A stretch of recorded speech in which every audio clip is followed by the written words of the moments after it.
ുകയും അവരെയും നമ്മെയും അവൻ്റെ ജന്നാത്തിനെയും ഒരുമിച്ചൂട്ടി അനുഗ്രഹിക്കുകയും ചെയ്യുമാറാവട്ടെ. ബഹുമാനികളെ, പരിശുദ്ധ ദീനുൽ ഇസ്ലാം അല്ലാഹു റബ്ബുൽ ഇസ്സത്തായ തമ്പുരാൻ നമുക്ക് നൽകിയ ഏറ്റവും വലിയ അനുഗ്രഹമാണ്. അല്ലാഹു റബ്ബുൽ ഇസ്സത്ത് ആ സത്യദീനിലേക്ക് നമ്മളെ വഴി നടത്തിയിട്ടില്ലായിരുന്നുവെങ്കിൽ നമ്മൾ ഈ സമൂഹത്തിൻ്റെ പഴച്ച വഴിത്താരിയിലൂടെ അവരെ പിന്തുടർന്നുകൊണ്ട് നമ്മളും സത്യനിഷേധത്തിൻ്റെയും പാപത്തിൻ്റെയും വഴികേടത്തരത്തിൻ്റെയും താന്തോന്നിത്തരത്തിൻ്റെയും ജീവിതത്തിലേക്ക് കൂപ്പുകുത്തുമായിരുന്നു. അതിൽ നിന്ന് അള്ളാഹു നമ്മളെ കാത്തതിന് നമ്മൾ എത്ര അള്ളാഹുവിന് ശുക്ർ ചെയ്താലും നന്ദി ചെയ്താലും അധികമാകില്ല എന്നതാണ് വാസ്തവം. പക്ഷേ പരിശുദ്ധ ദീനുൽ ഇസ്ലാമിനെ ആക്രമിക്കാനും പരിശുദ്ധ ദീനുൽ ഇസ്ലാമിൻ്റെ സദാചാര ബോധത്തെ ഇല്ലാതാക്കാനും ഈ സമൂഹത്തിലെ ധാർമ്മികത നശിപ്പിച്ച് അധാർമികതകൾ അടിച്ചേൽപ്പിക്കാനുമുള്ള ശ്രമം നാടിൻ്റെ നാനാഭാഗത്ത് നിന്നും അല്ലെങ്കിൽ മറ്റ് സമുദായങ്ങളിൽ നിന്നൊക്കെ അവർ തമ്മിൽ എന്തൊക്കെ തർക്കങ്ങൾ ഉണ്ടെങ്കിലും ഇസ്ലാമിനെ വഞ്ചിക്കാനും ഇസ്ലാമിനെ അവമതിക്കാനും എന്തൊക്കെ ചെയ്യാൻ പറ്റുമോ അത് മുഴുവൻ ഇസ്ലാമിൻ്റെ ശത്രുക്കൾ ഐക്യത്തോടുകൂടെ ചെയ്തുകൊണ്ടിരിക്കുന്നുണ്ട് എന്നത് ഒരു പരമാർത്ഥമാണ്. ഈ പരിശുദ്ധ ദീനുൽ ഇസ്ലാം എന്ന് പറയുന്നത് അല്ലാഹു റബ്ബുൽ ഇസ്സത്തായ തമ്പുരാൻ കരുണയിൽ റഹ്മത്തിന്റെ അടിത്തറയിൽ കരുണയിൽ എടുക്കപ്പെട്ട ഒരു മതമാണ് പരിശുദ്ധ ദീനുൽ ഇസ്ലാം. ഇതിന്റെ മുമ്പ് അയക്കപ്പെട്ട പ്രവാചകന്മാരിലൂടെ അല്ലാഹു തആല മനുഷ്യരെ പല രൂപത്തിലും പരീക്ഷിച്ചിട്ടുണ്ട്. മഹാനായ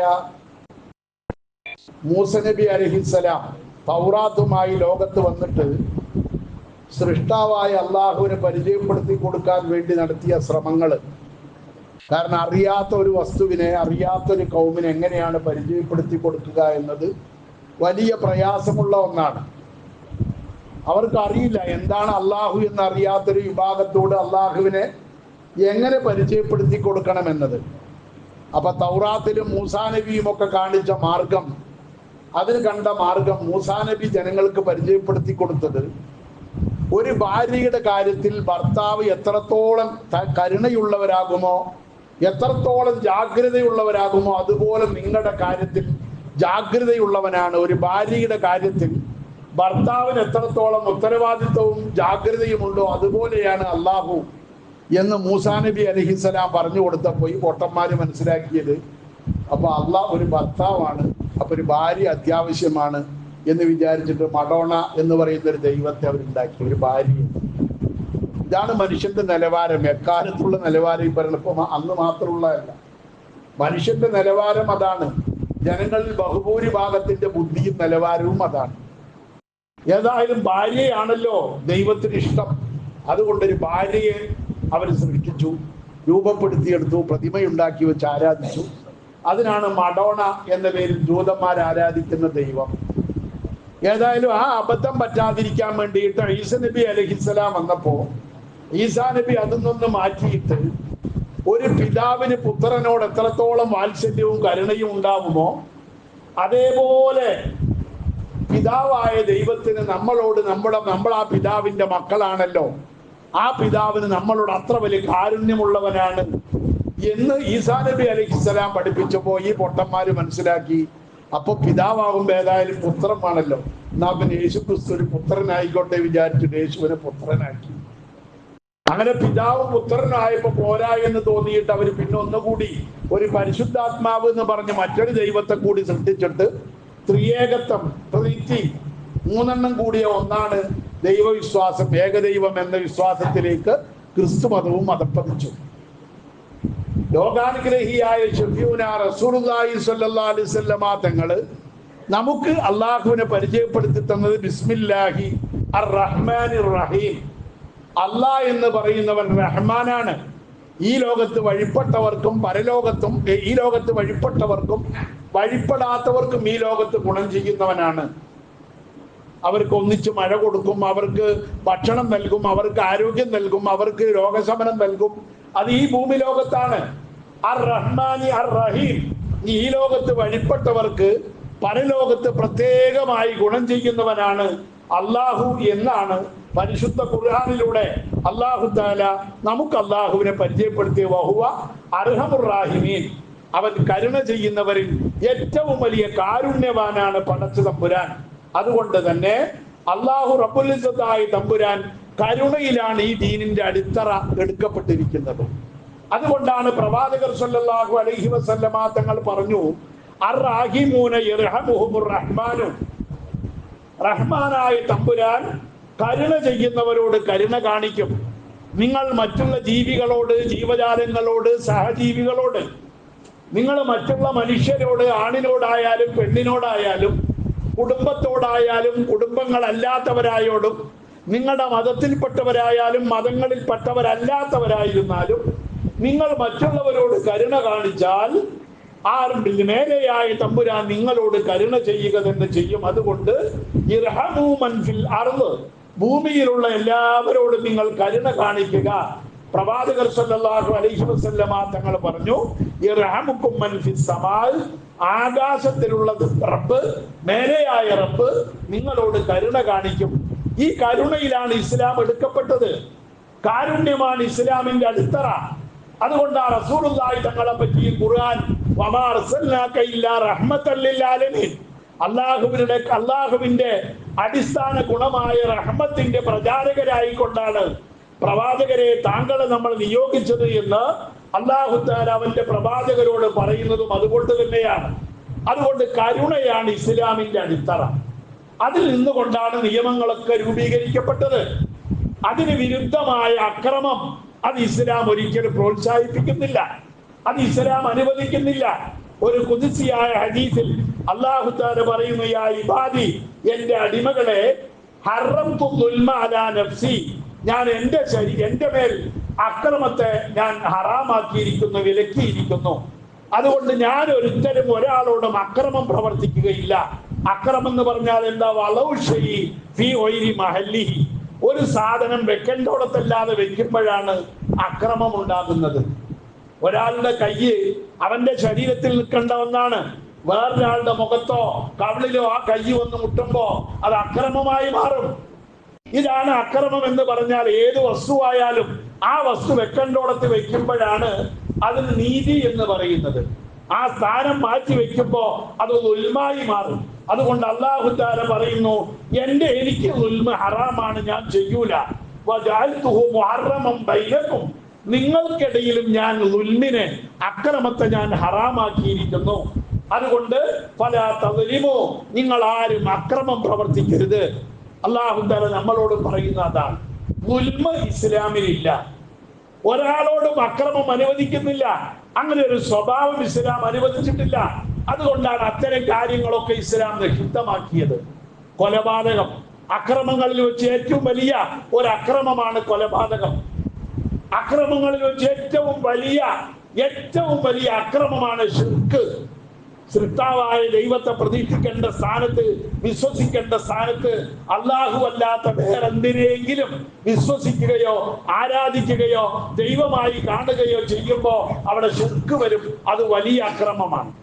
അതുപോലെ തന്നെയാണ് ഏത് അക്രമവും, കൊലപാതകമായാലും മറ്റുള്ള തെറ്റുകളായാലും അതൊക്കെ അക്രമങ്ങളാണ്. അതുകൊണ്ടാണ് അല്ലാഹു പറയുന്നത്, മൻ ഖത്തല നഫ്സൻ ബിഗൈരി നഫ്സിൻ ഔ ഫസാദിൻ ഫകഅന്നമാ ഔ ഫസാദിൻ ഫിൽ അർളി ഫകഅന്നമാ ഖത്തല الناس ജമീഅ. ഒരു മനുഷ്യൻ മറ്റൊരാളെ അകാരണമായിട്ട് കൊല്ലുകയോ അല്ലെങ്കിൽ നാട്ടിൽ കലാപമുണ്ടാക്കുന്ന വിധത്തിൽ, സമാധാന ജീവിതം തകർക്കുന്ന വിധത്തിൽ കൊലപാതകം നടത്തുകയോ ചെയ്താൽ ഫകഅന്നമാ ഖത്തല الناس ജമീഅ, അവൻ ലോകത്തുള്ള മനുഷ്യരെ ആകമാനം കൊന്ന മഹാപാതകിയാണ് എന്ന് അല്ലാഹു പറഞ്ഞത്. അതുകൊണ്ടാണ് കൊലപാതകം തെറ്റാകുന്നത് റഹ്മത്തിനെതിരായത് കൊണ്ടാണ്. അത് കരുണയുടെ വിരുദ്ധമാണ്. അതുകൊണ്ട് തന്നെ അത്തരം അക്രമങ്ങൾ ഒരിക്കലും ഒരു മനുഷ്യരിൽ നിന്ന് ഉണ്ടാവാൻ പാടില്ല. വലാ തഖ്തുലുൻ നഫ്സല്ലതി ഹറമല്ലാഹു ഇല്ലാ ബിൽ ഹഖ്, അല്ലാഹു തആല നിശ്ചയിച്ച ആ വ്യവസ്ഥയിൽ നിന്നുകൊണ്ടല്ലാതെ കൊലയ്ക്ക് പകരം കൊല എന്ന് പറയുന്ന അല്ലാഹു നിശ്ചയിച്ച ഖിസാസ്, ആ രൂപത്തിലല്ലാതെ നിങ്ങൾ ഒരാളെയും കൊല്ലാൻ പാടില്ല എന്ന് അല്ലാഹു പരിശുദ്ധ ഖുർആനിലൂടെ വിലക്കുന്നതും അതുകൊണ്ട് തന്നെയാണ്. ഇതാണ് ഇപ്പൊ ഇസ്ലാമിൽ കണ്ട ചില ആളുകൾ കാണുന്ന വലിയ തെറ്റാണ്. കൊലയ്ക്ക് പകരം കൊല്ലുന്നു. വല്ലാത്ത അക്രമമാണിത്. വല്ലാത്തൊരു അക്രമമാണ്. കൊന്നവനെ കൊല്ലാന്ന് പറഞ്ഞാൽ അക്രമമല്ലേ? കൊല്ലാൻ പറ്റൂല, അത് വലിയ തെറ്റാണ്. എന്നാ പിന്നെ ചന്താമരനെ പോലത്തെ ഒരു അയച്ചു വിട്ടാൽ മതിയല്ലോ. ഇവിടെ എല്ലാവർക്കും നല്ല സമാധാനമാണല്ലോ. എല്ലാവരും സമാധാനത്തോടെ കടന്നുറങ്ങിയപ്പോ ചന്താമര എന്ന് പറയുന്ന ഒരു കൊലപാതകി 3 ആളെ കൊന്നു. പോരാ, അവന്റെ ദാഹം തീർന്നിട്ടില്ല, ഇനി 3 ആളെ കൂടി കൊല്ലാനുണ്ടെന്ന് അവൻ തന്നെ SP-യോടും പോലീസിനോടൊക്കെ തുറന്ന് സമ്മതിക്കുന്നു. എന്നിട്ടിപ്പം വിലവിളിക്കണം, അവനെ തൂക്കിക്കൊല്ലണം, അവനെ അതാക്കണം ഇതാക്കണം. ഇസ്ലാമിൽ ആ വിധി പണ്ടേ പറഞ്ഞതിന് വ്യവസ്ഥയുണ്ട്. ഇസ്ലാം പണ്ടേ പറഞ്ഞതാ. ഇസ്ലാമിന്റെ നിയമങ്ങൾ ആ നിലയ്ക്ക് തന്നെയാണ്. ഇസ്ലാമിന്റെ നിയമങ്ങൾ അല്ലാഹു നിശ്ചയിച്ചത് ഏതെങ്കിലും ഒരു വിഷയത്തെ മാത്രം അടിസ്ഥാനമാക്കിയിട്ടല്ല. മനുഷ്യന് സമാധാനത്തോടുകൂടെ ലോകത്ത് ജീവിക്കണമെന്നുണ്ടെങ്കിൽ യാ അയ്യുഹല്ലദീന ആമനു, അല്ലയോ സത്യവിശ്വാസികളെ, കുത്തിബ അലൈക്കുമുൽ ഖിസാസു, നിങ്ങൾക്ക് ബിൽ ഖത്ല, കൊന്നവന് കൊലപാതകത്തിന്റെ ശിക്ഷ അത് കൊല തന്നെയാക്കി അല്ലാഹു തആല നിശ്ചയിച്ചത് എന്തിനാ?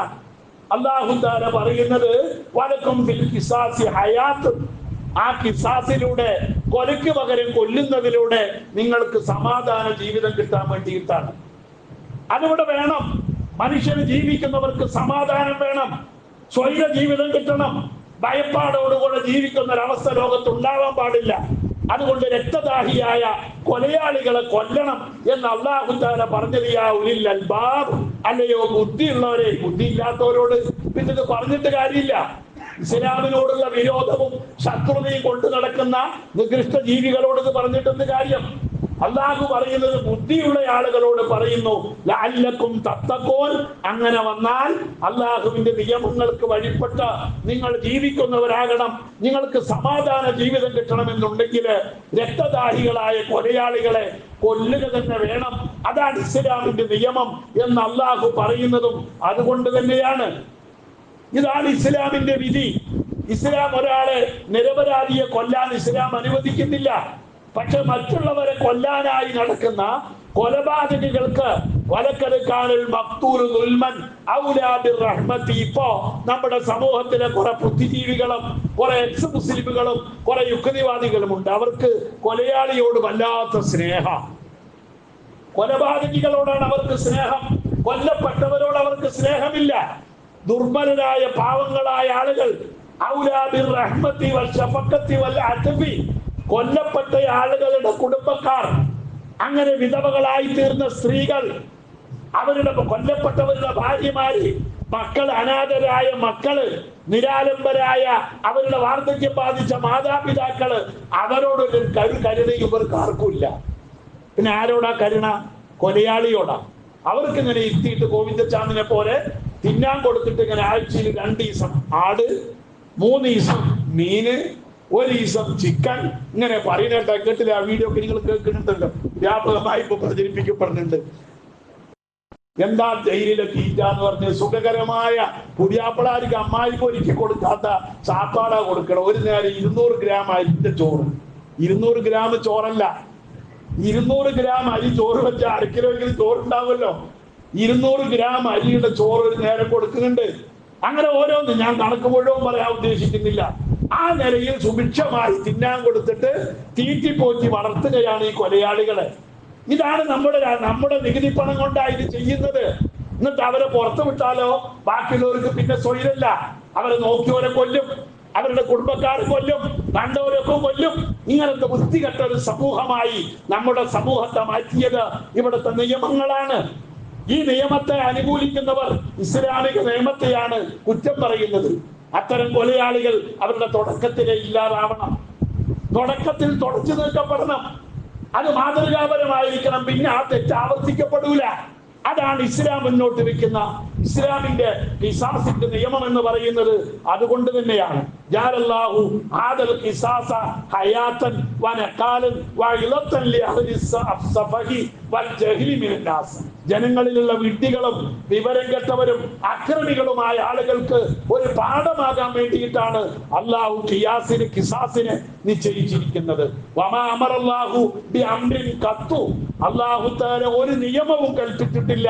ഇല്ലാ വഹുവ അംറുൻ സ്വലാഹുൻ ഫിദ്ദുനിയാ വൽ ആഖിറ. ദുനിയാവിലും ആഖിറത്തിലും ഗുണകരമാകുന്നതല്ലാത്ത ഒരു കാര്യവും അല്ലാഹു കൽപ്പിച്ചിട്ടില്ല. ഒരു കാര്യവും അല്ലാഹു തആല നിരോധിച്ചിട്ടില്ല. ഇല്ലാ വഹുവ അംറുൻ ഫസാദുൻ ഫിദ്ദുനിയാ വദ്ദീനി. മതത്തിനും ദീനിനും അതേപോലെ ലോകത്തിനും നാശമുണ്ടാക്കുന്നതല്ലാത്ത ഒരു കാര്യവും അല്ലാഹു നിരോധിച്ചിട്ടുമില്ല. മെക്സവനെന്ന പേരിലോ അല്ലെങ്കിൽ വേറെന്തെങ്കിലും പേരിലോ ആണും പെണ്ണും കൂടിക്കലർന്ന് കൂടിയാട്ടം നടത്തുന്നത് ഇസ്ലാം നിരോധിച്ചു. എന്തുകൊണ്ട്? അതിന്റെ പേരിൽ വന്നുകൊണ്ടിരിക്കുന്ന അനുഭവിച്ചറിയുന്ന ഫസാദുകൾ ഇല്ലാതാക്കാൻ. അല്ലാതെ എക്സൈസ് എടുക്കണ്ടെന്നോ ശരീരത്തിന് ആയോധന മുറകൾ വേണ്ടെന്നോ ആരും പറയുന്നില്ല, ഇസ്ലാം പറഞ്ഞിട്ടില്ല. പക്ഷെ ഈ കൂടിക്കലരുന്ന ഏർപ്പാട് മറ്റുള്ളവർക്ക് അത് പറ്റൂല. അവരുടെ കാര്യങ്ങളിൽ അതൊക്കെ അവർ ഒഴിച്ചു മാറ്റും. പണ്ട് EMS നമ്പൂതിരിപ്പാടിനോട് ചോദിച്ചു ഒരാള്, താങ്കളുടെ ഭാര്യ എന്താ പൊതുരംഗത്തൊന്നും വരാത്ത്, ഒരു ഫോട്ടോ പോലും കാണാൻ കിട്ടണില്ലല്ലോ എന്ന് EMSനോട്. അതാ തറവാട്ടി പറഞ്ഞ ആളുകൾ പറഞ്ഞാണ്ട് EMSനോട് ചോദിച്ചപ്പോൾ അദ്ദേഹം പറഞ്ഞു, എന്റെ ഭാര്യയ്ക്ക് വീട്ടിൽ തന്നെ അത്യാവശ്യം പണിയുണ്ട്, പിന്നെ അവളുടെ ഫോട്ടോ നാട് മുഴുവൻ കണ്ട ആവശ്യമൊന്നുമില്ല, അതുകൊണ്ട് അവൾ വീട്ടിൽ കുടുംബത്തിൽ ജീവിച്ചു കുടുംബത്തിലായി മരിച്ചോളും എന്നാ EMS പറഞ്ഞു. നിങ്ങളാരും കണ്ടിട്ടുണ്ട് EMSന്റെ ഭാര്യന്റെ ഫോട്ടോ? ഞാൻ ആ നാട്ടിൽ 10 കൊല്ലം ജീവിച്ച ആളായാലും കുഴപ്പം, എന്നിട്ട് ഞാൻ ആ സ്ത്രീയെ കണ്ടിട്ടില്ല. ഞാനുള്ളപ്പോൾ അവിടെ ഉണ്ട്, ഞാൻ കണ്ടിട്ടില്ല. അവരുടെ വീട്ടിന്റെ മുമ്പിൽ പലപ്പോഴും അസർ കഴിഞ്ഞ് നടക്കാൻ മുമ്പ് ആ വീട്ടിന്റെ മുമ്പിൽ ആ ഓകയാറെന്ന് അദ്ദേഹം പറയുന്ന പുഴയിലേക്ക് നോക്കിയിരിക്കുന്ന ആ മരത്തിന് ചുറ്റും കെട്ടിയ തെത്തിൽ പോയി ഞാനും കാട്ടുകൊണ്ടിരുന്നിട്ടുണ്ട്. പക്ഷെ അവരുടെ ഭാര്യനെ കാണാൻ കിട്ടൂല. അവർ അന്തർജന സ്ത്രീകളാണ്. അന്തർജനം പറഞ്ഞാൽ പുറത്തുള്ള സ്ത്രീകൾ, അകത്തുള്ള സ്ത്രീകൾ, പുറത്തിറങ്ങാത്തവര്. അതിലൊന്നും ആർക്കും കുഴപ്പമില്ല. നമ്മുടെ കുടുംബത്തിൽ ഏതെങ്കിലും പെണ്ണുങ്ങൾ പുറത്തിറങ്ങിയില്ല പറഞ്ഞ ആർക്കോ വലിയ പൊറുതിയിടാം. ഏതെങ്കിലും ഒരു പെണ്ണ് പറഞ്ഞിട്ടൊന്ന് പുറത്തിറങ്ങിയ ലോകത്തുള്ള ആളുകൾക്കൊക്കെ പുകയാ, വയർപ്പാ. ആ പെണ്ണിനില്ലാത്ത വയർപ്പും പുകയും, പർദ്ദട്ട പെണ്ണിനില്ലാത്ത വയർപ്പും പുകയും കാണുന്ന ആൾക്കാർക്ക് ഉണ്ടാകുന്നത് എന്തിന്റെ കേടാ? ഇതാണ് അല്ലാഹു പറയുന്നത്. ഇസ്ലാം ഒരു നിയമം കൊണ്ടുവച്ചാൽ ആ നിയമം അത് ദുനിയാവിലും ആഖിറത്തിലും ഗുണകരമായ നിയമമല്ലാതെ അല്ലാഹുവോ അവന്റെ പ്രവാചകരോ പഠിപ്പിച്ചിട്ടില്ല എന്ന് തഫ്സീർ തിബിരി രേഖപ്പെടുത്തുന്നതും അതുകൊണ്ട് തന്നെയാണ്. അതുകൊണ്ട് തന്നെ നമ്മളെ സംബന്ധിച്ചിടത്തോളം നമ്മളെ ഏറ്റവും അപകടകാരികളായി കാണേണ്ടത് ഇത്തരം വൃത്തികെട്ട മനുഷ്യന്മാർ. സമൂഹത്തിന്റെ സദാചാരബോധം, ധാർമ്മിക ബോധം അത് നശിപ്പിക്കാൻ വേണ്ടി പാടുപെടുന്ന കുറെ ആളുകൾ നമ്മുടെ സമൂഹത്തിലുണ്ട്. അല്ലാഹു തആല നമുക്ക് വേണ്ട നിയമങ്ങൾ, അല്ലാഹുവാണ് നമുക്ക് നിയമങ്ങൾ തന്നെ, നമ്മൾ ഉണ്ടാക്കിയതല്ല. അല്ലാഹു തആല പരിശുദ്ധ ഖുർആൻ നമുക്ക് ഇറക്കി തന്നത് തിബിയാനൻ ലികുല്ലി ഷൈ, എല്ലാ കാര്യത്തിനുമുള്ള വ്യക്തമായ വിവരവുമായിട്ടാണ് അല്ലാഹു തആല ഖുർആൻ അവതരിപ്പിച്ചിട്ടുള്ളത്. പരിശുദ്ധ ഖുർആൻ പറയുന്ന എല്ലാ നിയമവും അതിലുണ്ട്, അതിലില്ലാത്ത ഒരു നിയമവുമില്ല. മാ ഫറത്നാ ഫിൽ കിതാബി മിൻ ഷൈ, ഒന്നും അല്ലാഹു തആല ആ കിതാബിൽ പറയാതെ വിട്ടുപോയിട്ടില്ല. അതുകൊണ്ട് ആ റസൂലുള്ളാഹി തങ്ങൾ നമ്മ നോക്കിയാൽ കാണൂല, ഖുർആൻ പരിഭാഷ നോക്കിയാൽ കാണൂല, ളുഹർ നിസ്കാരം എത്ര റക്അത്താന്ന് കാണൂല, അസ്ർ എത്ര റക്അത്താന്ന് കാണൂല, അങ്ങനെ നിസ്കാരമുണ്ട് തന്നെ ഖുർആനിൽ കാണൂല. പക്ഷെ അല്ലാഹുവിന്റെ റസൂൽ പറയുന്നു ബുഇസ്തു ബിജവാമിൽ കലിം, അല്ലാഹു തആല എന്നെ നിയോഗിച്ചത് ഒരുപാട് അർത്ഥവ്യാപ്തിയുള്ള വാക്കുകളാണ് ഖുർആനിന്റെ വാക്കുകൾ. അങ്ങനത്തെ വാക്കുകളുമായിട്ടാണ് എന്നെ അല്ലാഹു നിയോഗിച്ചത്. അതിന്റെ അർത്ഥം എല്ലാവർക്കും തിരിയൂല, എല്ലാ അറബി ഭാഷ അറിഞ്ഞത് കൊണ്ട് അത് മനസ്സിലാകൂല. ആ നിലയിൽ അൽയൗമ അക്മൽതു ലക്കും ദീനക്കും വഅത്മംതു അലൈക്കും നിഅമതി വറദീതു ലക്കുമുൽ ഇസ്ലാമ ദീന. അങ്ങനെ അള്ളാഹുവിന്റെ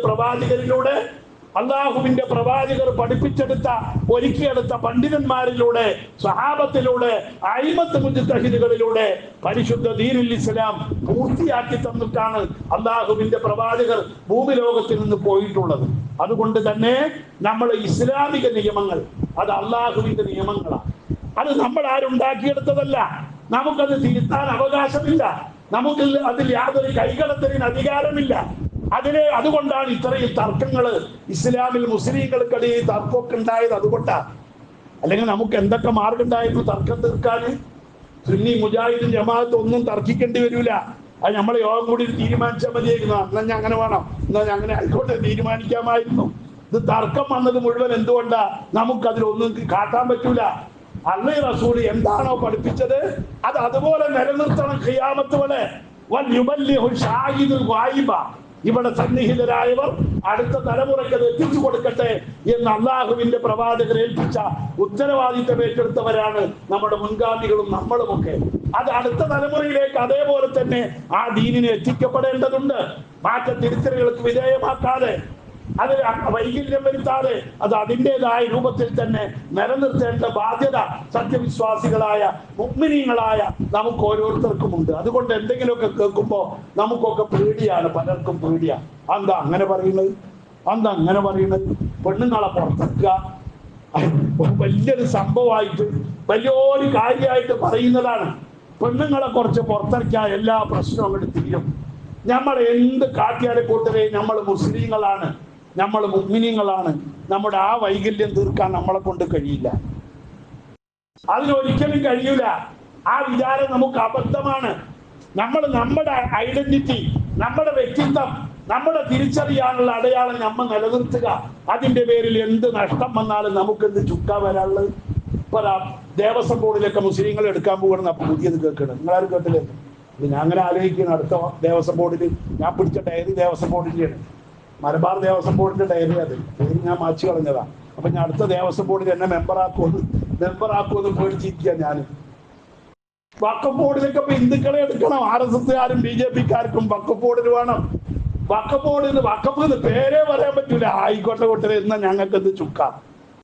അത് കേട്ടിട്ട് ഇസ്ലാം കൊടുത്തോണ്ട് വെച്ചു പോകുന്ന വിചാരിക്കുന്നത്. ഇവരൊക്കെ വിചാരത മുത്തലാഖ് നിരോധിച്ച അവിടെ എന്തൊക്കെയോ സംഭവിക്കും. ഇപ്പൊ സുപ്രീം കോടതി ചോദിക്കുക, നിയമം വന്ന ശേഷം ഇന്ത്യയിൽ എത്ര മുത്തലാഖ് ഉണ്ടായി?